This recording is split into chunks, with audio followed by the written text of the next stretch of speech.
గురుగారు, కుంభరాశి వారికి ఈ వారం ఏ విధంగా ఉండబోతోంది? కుంభరాశి వారికి 3 గ్రహాలు దివ్యంగా యోగిస్తున్నాయి. 6లో రవి, జన్మ చంద్రుడు, అష్టమ శుక్రుడు. ముఖ్య కార్యక్రమాల్లో మేలు జరుగుతుంది. సూర్య బలం అనుకూల ఫలితాలను ఇస్తోంది. ఉద్యోగ విషయాల్లో పురోగతి ఉంటుంది.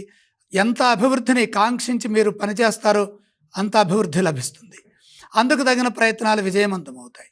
మీ శ్రమ, మీ కృషి రెండు ఫలిస్తాయి. పెద్దలు గుర్తిస్తారు, ప్రోత్సాహం ఉంటుంది. తోటివారి నుండి గుర్తింపు లభిస్తుంది. ఎదురు చూస్తున్న పనుల్లో పురోగతి ఉంటుంది. స్పష్టమైన భావజాలంతో ముందుకు సాగండి. అభీష్టాలు సిద్ధిస్తాయి. ఆశయాలు ఒక్కొక్కటిగా నెరవేరుతాయి. నిరంతర సాధన శక్తిని ప్రసాదిస్తుంది. ఒకసారి పని ప్రారంభించిన తర్వాత మధ్యలో ఎటువంటి అవాంతరాలు రాకుండా ఓర్పుతో, చంచలత్వం లేకుండా, స్థిరచిత్తంతో ధైర్యంగా ఆ పనిని పూర్తి చేయాలి. ఇతరులపై ఎక్కువగా ఆధారపడకండి. స్వయం కృషితో ముందుకు సాగండి. కొన్ని సమస్యల నుండి బయటపడటమే కాకుండా శాశ్వత పరిష్కారాన్ని కూడా ఎతుకుతారు.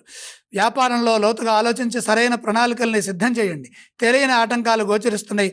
సంఘర్షణాత్మకంగా ఏ నిర్ణయాలు తీసుకోవద్దు.